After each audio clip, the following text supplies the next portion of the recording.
Good evening, afternoon, night, morning, whenever you find a way to watch or listen to this podcast. It is me, Omar Rashan Borja, the Burger Popper, and coming with more off-season content in the morning of the 4th of July. And I want to wish everyone a happy 4th of July. I hope everyone stays safe.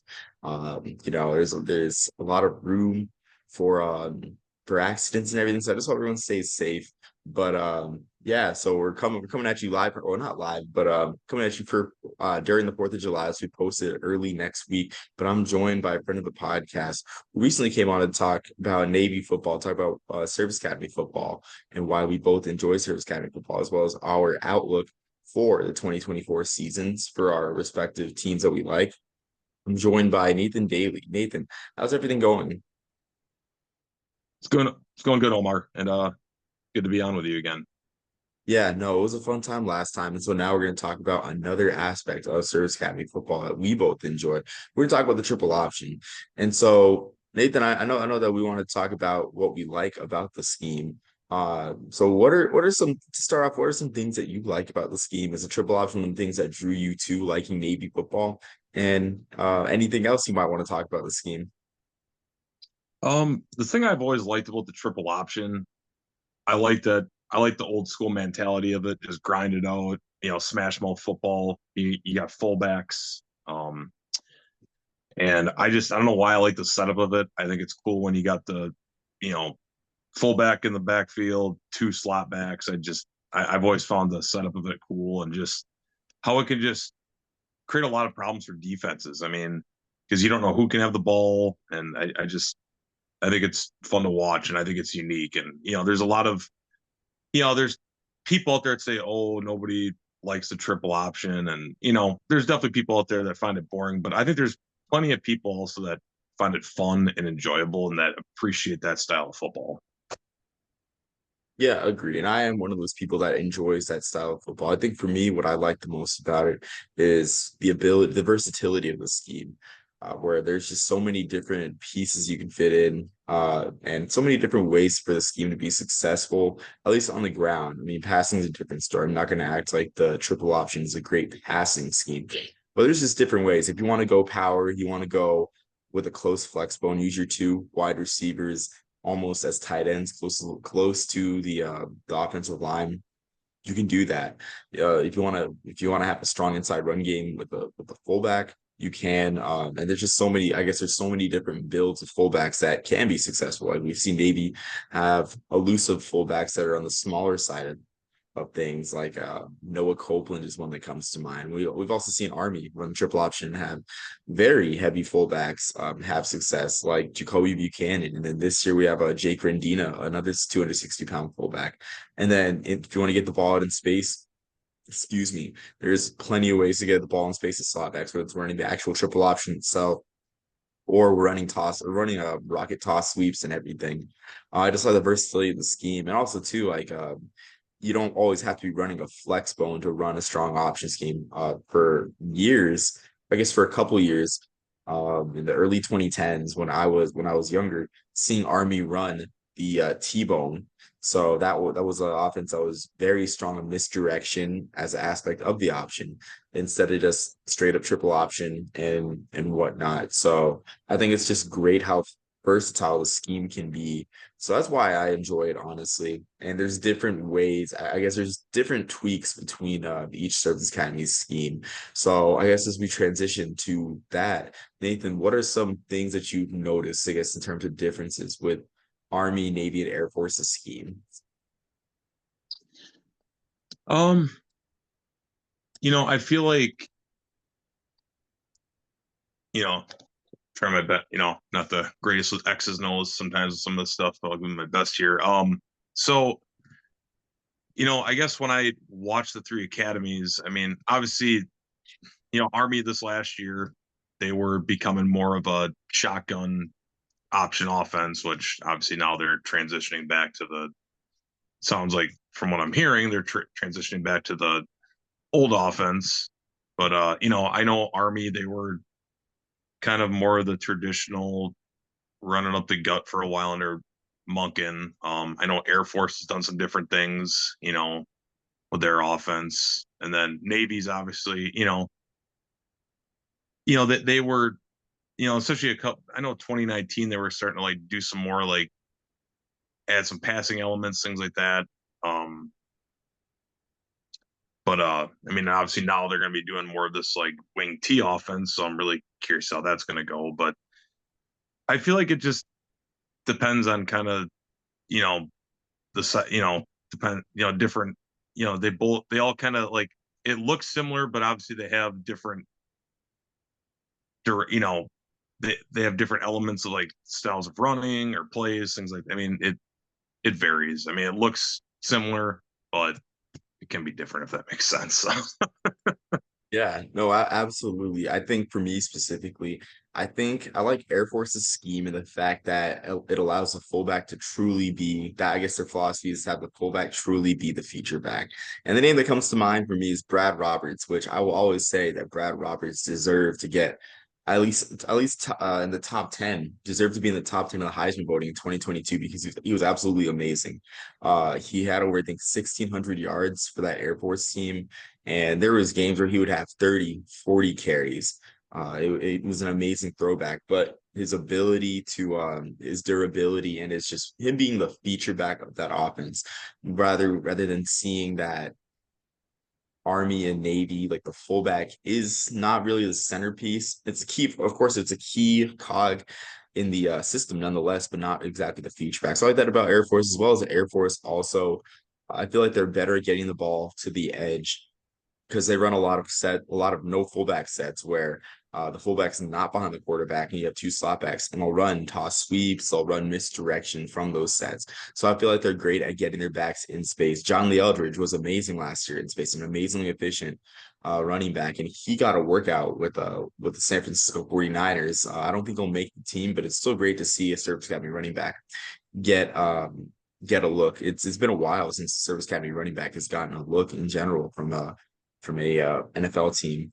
And then for Navy's scheme, I know that the scheme has changed this year, but I think with the wing tee it'll be great because that'll be a scheme based in power rather than the triple option itself. I mean, you have the two back. I guess with the wing tee, you have the two backs lined up behind the quarterback, sort of like and of course a T formation with the third back being the wing. And with Tesca, Dabo Fofana, there's a lot of potential for power, a lot of potential for using those guys as decoys to get the slot back out on the edge. But mostly the power. Like, what do you think when you think of, I guess, a T formation? Think of like or a two back formation. You think of like the Packers sweep, like Jim Taylor and Paul Horning, that type of thing. That's what comes to mind with Navy's wing T scheme. As for Army's scheme is literally 3 yards in a cloud of dust. Or in the past, when we did run the triple option before switching to the shotgun offense, with Jacoby Buchanan running the ball. I mean, of course, we had Darnell Woolfolk. Like that is definitely a more fullback. It's a fullback focused scheme, but it's more fullback by committee, and the quarterback is expected to do less than at Navy because if you look at the game breaking quarterbacks in Navy's had and the drop off in general, I do think that Army system is more simple and asks less of the quarterback. I think that guys like Ty Lavatai, guys like Tiger Goslin, the back who started a couple of games from the pandemic season, I think that they could have been successful in Army's scheme because it asks less of the quarterback and it's more inside focused too. There are plays with times where it gets slotbacks out on the edge, but it's more focused on time of possession, more focused on up the middle, on running the ball up the middle, and gradually matriculating the ball down the field. So that's just what I've noticed from those schemes. And yeah, Yeah, no, I those are definitely good points. And speaking of like just the fullbacks, I know a lot of teams don't use fullbacks, but they used to. But sometimes I'm kind of shocked that there has been more Service Academy fullbacks given a shot even at the next level. I mean, I know there has been guys. I mean, Darnell Woolfolk for Army. I know Navy's had Kyle Eckel. I think Eric Atani got a shot in a camp back in the day. I know Chris Swain got invited by the Chargers after 2015. I don't think he made the team, but you would think a lot of those guys would get more of a chance if teams want to use a fullback, but I always find that interesting. But Yeah, exactly. And I think a guy like Brad Roberts kind of fits the profile better in terms of being a fullback that can double as a running back in in a pro style scheme, just based on his size and his speed. Same thing. I want to say the same thing for Emmanuel Michel as well. Where I don't think in the NFL, like you said, like there's not much fullback use. There's not much use for uh, a gentleman who's 260 pounds per se, like Jacob Buchanan, unless there is that world class speed to be carrying the ball.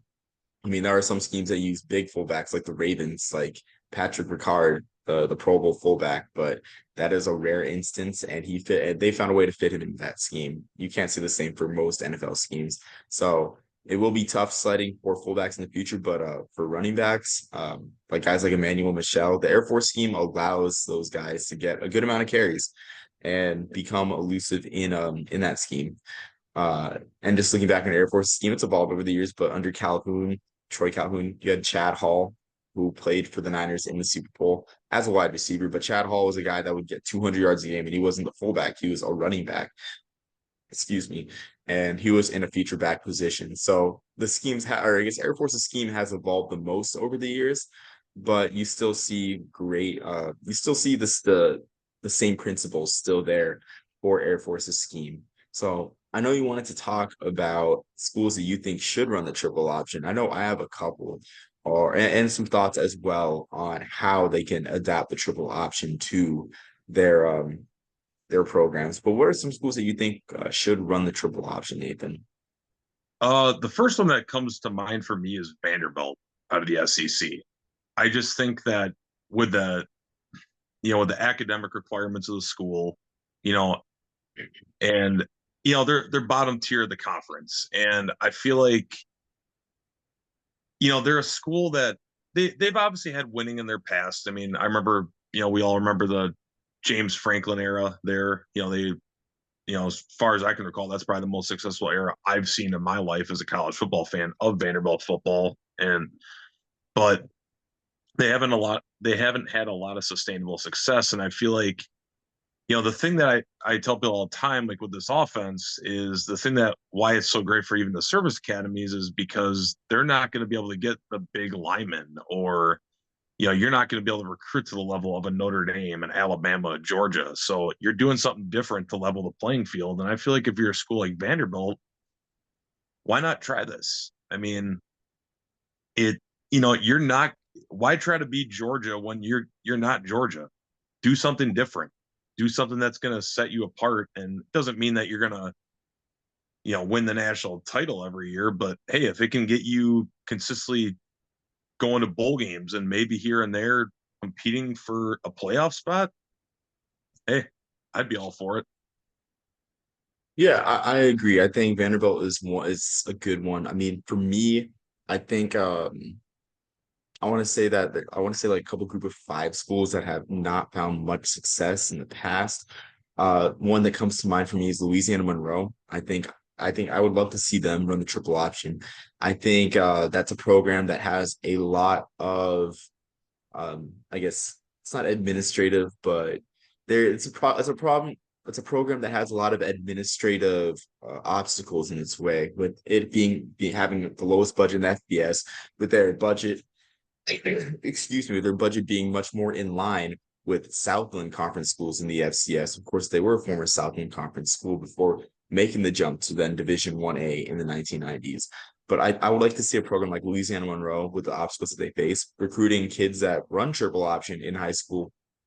But I think the way to go is not going full triple option, but with running a shotgun triple option scheme, not like Army, but like New Mexico ran in the mid 2010s. That's a group of five program that we saw have really the best success that they've had since the mid 2000s when Rocky Long was the head coach. That's a program like I would like to see the option be played out in that way, be implemented, I should say. I couldn't find the right Yeah. word, be implemented in a way where it's more palatable. I think it's more palatable in a shotgun scheme where it's like if you're running two back schemes, excuse me, Jesse, if you're running two back schemes with an H back to have that power aspect, and it still give the illusion of having the pass be an option. I think that's a more palatable option for fans, and it just opens up. And I think as well the sweet spot for programs, because fans all will always complain about the triple option. I think if you're passing the ball about 15 times, I think and winning the game, I think that I think you'll avoid a lot of complaints about the triple option being a boring offense. But winning's not boring. Winning cures all ills. So I would like to see Louisiana Monroe, I think. But I agree with Vanderbilt being an option team for sure. I do. Yeah. Some other schools that come to my mind, maybe like a Kent State in the group of five. I don't know why Iowa comes to my mind. I mean, Iowa's a good program, but the last couple of years they've had a phenomenal defense, but they can't score a lick on offense, and it feels like a total Iowa offense. Just run the ball, pound the rock, just fits Iowa. So Yeah, exactly. And I think Iowa, I think it works well for them, but I think I do think some option elements would help their scheme a lot because it's been a while since they've had a quarterback with any dual threat ability because they are strictly yeah, pro style offense. yep, But I think if they implemented some aspects of it, it doesn't have to be under the center triple option. If they do two back triple option with a quarterback that can run even a little bit, I think would help their scheme a bit because they are a bit one dimensional. I guess the quarterback play is a bit one dimensional and predictable yeah, too. So yeah, yeah, but I mean, I do agree with the schools you brought up, Kent State as well. I mean, Akron also comes to mind too as a school that should try new things, even though they have Joe Moorhead coaching. Joe Moorhead is an offensive genius, and I think it's just a matter of time before Akron's successful. Uh, but I think we've hit all the topics regarding the triple option that we wanted to cover, Nathan. Is there anything final that you'd like to add? um, yeah. I guess just you know, I agree with the point that you brought up earlier. It's like then they winning is, if you're winning, that's what's fun. I mean, I look at even, a school, I didn't know who they were till this year, but Harding University in Yes. Arkansas, Division II, they just won the national title and they're a flexbone team. I'm Hmm. pretty sure they all weren't crying, oh, we won a national title, but it wasn't worth it because we ran the flexbone. I'm sure they all weren't thinking that. And you play sports to win the game. And if the flexbone can give you the best chance to win, that's the way why not do it? Yeah, exactly. And I mean, flex teams can be triples, can be high scoring, can be exciting. I remember, I think, 2016, the year Navy almost made the New Year's Six, and the year the Navy went to the American Athletic Title game. I think they rolled up 75 points. It was on SMU, and Yep. then earlier that season, and of course, this wasn't the option itself that was putting up the points. But earlier that season against USF, they were in that 52-45 shootout. Now, a lot of that's due to them playing from behind and throwing the ball, but there was a capability for them to score a lot of points. So yeah, that I definitely agree with that, how winning cures all ills. And with Harding too, I just hope Harding continues to spread the good gospel about the triple option. Yeah. Yeah.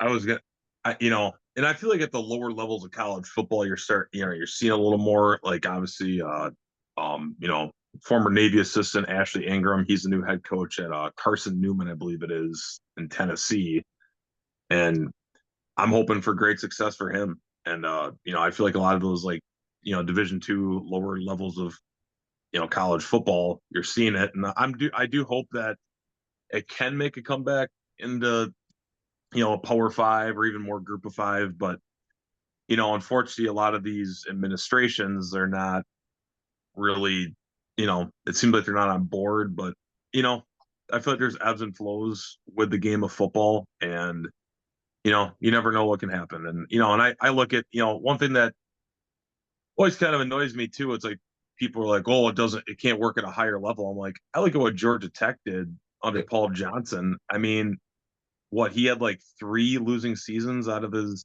I think, 12 years he was head coach. He won two ACC titles, couple Orange Bowl appearances, numerous bowl games. I mean, I wouldn't call that not successful. I mean, I think his overall record at Georgia Tech I looked up was like 82-60. I mean, that's a winning record. So Yeah, exactly. Two New Year's Six Bowls, and he even produced a great NFL wide receiver in Demarius Thomas, rest in peace. And also too, another one too, Darren Waller also was a product of the triple option system from the wide receiver position. So, and I do like the way that the triple option uses bigger receivers. I mean, of course, because they're better blockers on the edge, but in jump ball situations and everything as deep threats as well. I do like that the triple option uses that, and the Navy's had their share of good, bigger receivers like Jameer Tillman. Jameer Tillman went to the NFLPA Collegiate Bowl, I believe. Michael Cooper. I saw Michael Cooper play in the 2022 NFLPA Collegiate Bowl of January 2022. And he was another great jump ball receiver. So yeah, like I mean, Yeah. for I, fans, like I they're yeah. Oh, go ahead. oh, I was gonna say no, Micah Cooper, I he was fun to watch. I feel like he's one of those guys too that probably could have played maybe at a little higher level even honestly too. And that, that's the great thing about even a lot of the academy teams. There's a lot of those guys that probably could play at a higher level. So Yeah, no, I definitely agree. But I mean, the academies give them a chance and they run with it, yeah, and they fit into the schemes. So yeah, like Michael Cooper, and I mean, there's just plenty of receiver talent, as surprising as it is to say, with the option. But and I yeah, look at you guys too at Army. I know who was that receiver? I forget his name. The receiver you guys had last. He transferred. He went to Isaiah Iowa. Alston. Yep. Hmm. Yeah, here's another one. I mean, Yeah. you know, the games I watched the last couple of years, he looked really good, and now he's playing in a, Power Five conference. So Yeah. No, I definitely agree. So I mean, I'm happy for Isaiah Austin for sure. And I'm excited to see him hopefully get to the next level because I think he has the tools to do it. But yeah, like Nathan, do you have anything else to add before we sign off? another fullback for Army that I've, you sh- I think you forgot to bring up Mike Vitti. Anybody that remembers him, I used to love Yeah. that. Oh, I'll never he's forget a amazing. couple of years ago. I think you guys played Cincinnati and he headbutted the guy and his face is bleeding. I'm like, this is a total Army football player right here.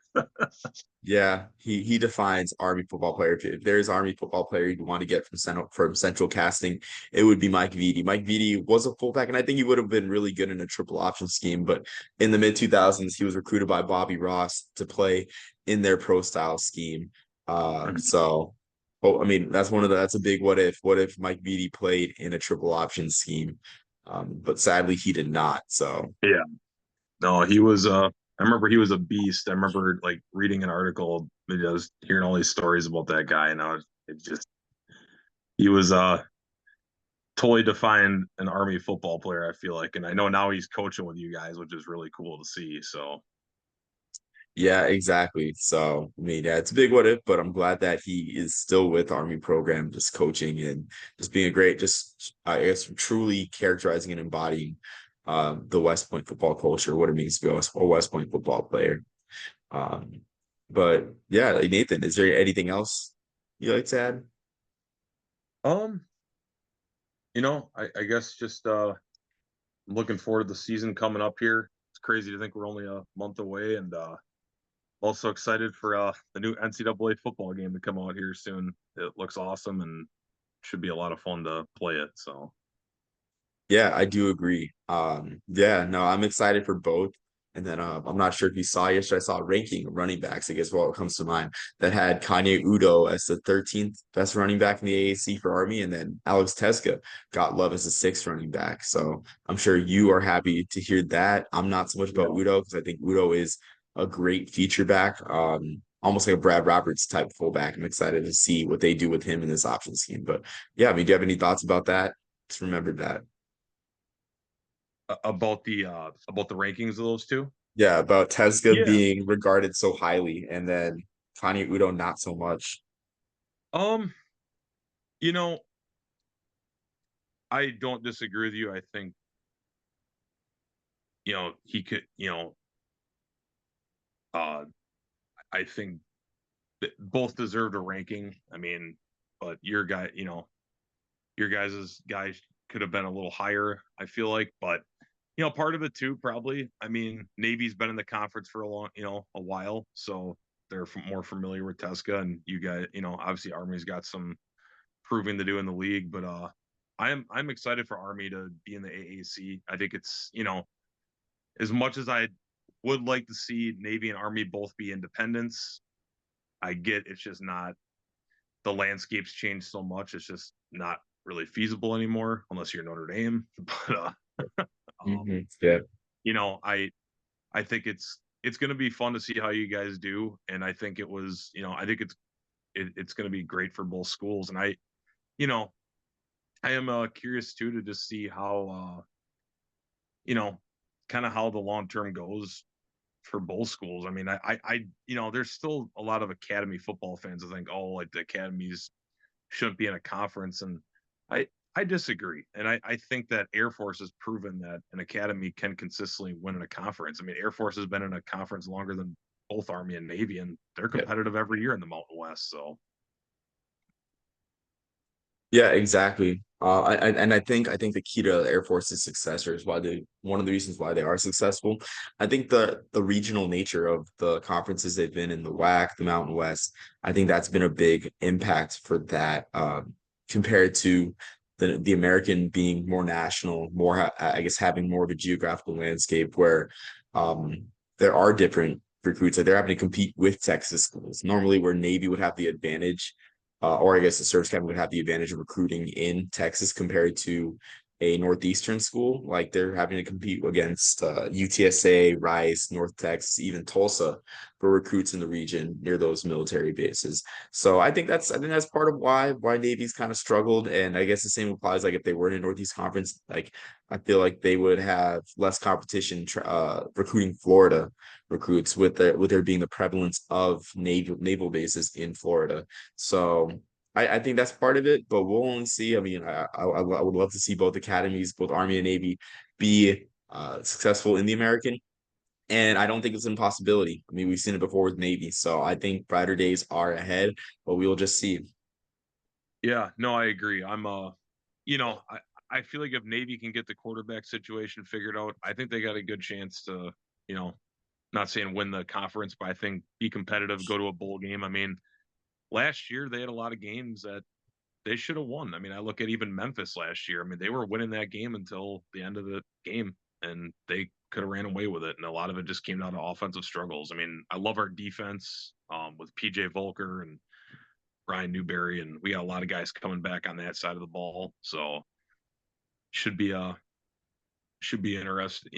Should be interesting, and it's it's gonna be interesting to see just how it all pans out. But the Americans definitely not an easy league, and I think it's got a little easier with obviously Houston and UCF and some of those guys leaving, but still a lot of good programs. I mean, you got Tulane, you got Texas San Antonio, Memphis is still there. I mean, I think UAB is going to be a program on the rise with Trent Dilfer, and I even like Charlotte with Poggi. So Yeah, I agree. I mean, that bit Bowie, he's got the pedigree, and then UAB. I'm not so high on UAB, honestly, but we'll just have to see with them. They had their moments. They had their moments, but they'd also have moments like the Navy game where they lost by 25 to Navy. yeah. So yeah, no, I do agree. But yeah, Nathan, is there anything final you'd like to add before signing off? I just want to say happy 4th of July to everybody. I mean, we're filming this on 4th of July, and I just want to thank all of our you know, armed service members for their sacrifice today too. I think that's important to remember. And same thing to you, Omar. Thank you for your service. And um, I just hope everybody enjoys the weekend. And what a great way to spend 4th of July talking about an offense that our beloved service academies run. So Yeah, exactly. I mean, I couldn't imagine a better way to talk about this. And yeah, I mean, it's a great day. It's a great day to celebrate the country we live in, even though there are some things that we'd like to fix, some things that we're unhappy about. We are still blessed to live in this country compared to a lot of other countries, to be honest. So yeah, we'll just yeah. keep that in mind. Oh yeah. But yeah, Hey, Omar, before we go, any uh any updates on this Notre Dame Army game for yourself or no, I mean, I got my tickets. That's about the only thing. I'm just waiting. okay. Another 4 months of waiting. So Okay. Yeah, it's gonna be awesome. You're gonna be at that, man. I'm kind of jealous of it. It's gonna be a cool experience. I actually just bought tickets to go to the Oregon Wisconsin game at Camp Randall this fall. Okay. So yeah, I'm Yeah. pretty stoked for that. I found a pretty good deal on tickets, so I snatched them up while I could. So That's good. That's good. That's yeah, I'm jealous of you for sure because Camp Randall is a bucket list venue. I mean, it's got a lot of history. The architecture on it's nice and everything. So yeah, definitely jealous. In history too, Camp Randall was a Civil War training site. Like how yeah, many? Yeah. yeah, it was a Civil War training site, and I mean, you walk around the. I mean, I've been to numerous Badger games over the years, and you walk around there, they got stuff commemorating that, and it's a fun atmosphere. Madison, where University of Wisconsin is located, is a fun town, and hoping the Badgers have a good year this year, but we'll see. I'm still trying to get used to them being this air raid team because I don't think that's Wisconsin football, man. Wisconsin football, kind of like an academy, it's smash mouth, old school, run it Mhm. down your throat.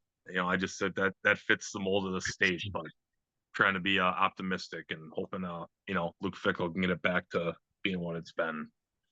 Yeah, exactly. It is weird to see for sure. Um, but I mean, they have had pro caliber quarterbacks other than Russell Wilson over the years. Like they have Scott Tolzien, so the quarterback play has been good at times. Yeah, So we'll see. We will see for sure. But thank you again, Nathan, for waking up early on this holiday with me to record. And thank you everyone for watching. I hope, like we said, you have a happy 4th of July. And until next time, everyone. Peace, love, and soul, and the bird of Aubrey.